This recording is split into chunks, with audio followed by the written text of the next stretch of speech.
এ যেন মুদ্রার এপিঠ-ওপিঠ। বিএনপিকে ঘায়েল করতে মামলার যে পথ বেছে নিয়েছিল আওয়ামী লীগ সরকার, একই পথে এবার মামলা হচ্ছে আওয়ামী লীগ নেতাকর্মীদের বিরুদ্ধে। নায়ক, নায়িকা, গায়ক কিংবা ক্রিকেটার বাদ পড়েনি কারো নামই। আইনজীবীরা বলছেন, এই ধরনের গণমামলায় মূল আসামিরা পার পেয়ে যেতে পারেন। 250-টিরও বেশি ডিজাইন অপশন নিয়ে ওয়ালটন স্মার্ট ফ্রিজ, বোঝে আপনার প্রয়োজন। 5 আগস্ট পদত্যাগ করে দেশ ছাড়ার পর 13 আগস্ট প্রথম মামলা হয় শেখ হাসিনার বিরুদ্ধে। এরপর 25 আগস্ট পর্যন্ত 13 দিনে শুধু ঢাকায় শেখ হাসিনার বিরুদ্ধে মামলা হয়েছে 90টি। এর মধ্যে ঢাকার বিভিন্ন থানায় 55টি ও সিএমএম আদালতে হয়েছে 35 মামলা। প্রথমবার মামলার আসামি শেখ হাসিনার বোন শেখ রেহানা, ছেলে সজীব অজেদ জয়, মেয়ে পুতুল সহ আত্মীয় স্বজনদের অনেকেই। রয়েছেন আওয়ামী লীগের শীর্ষ নেতাদের প্রায় সবাই। বাদ যাননি আপিল বিভাগের বিচারপতিও।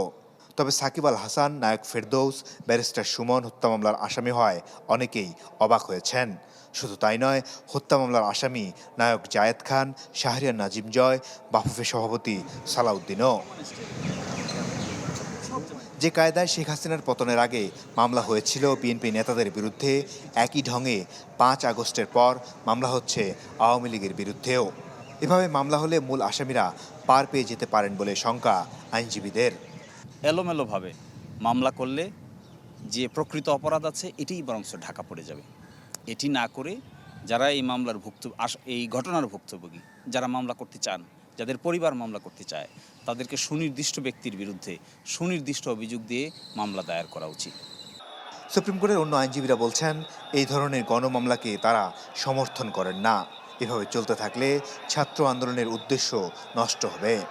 যে অন্যায়গুলো করা হয়েছে, যে খুন খারাপিগুলো করা হয়েছে, যে গণহত্যা হয়েছে, সেইগুলো স্পেসিফিক যারা অপরাধ করেছে তাদের বিরুদ্ধে মামলা হতে হবে এবং তাদেরকে বিচারের সম্মুখীন করতে হবে।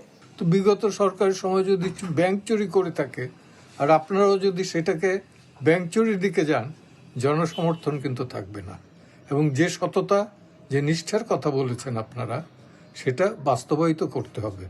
গেল কয়েকদিনে এখন পর্যন্ত 20 জনেরও বেশি আওয়ামী লীগ সরকারের ভিআইপিকে হত্যা মামলায় গ্রেপ্তার করে রিমান্ডে নিয়েছে পুলিশ।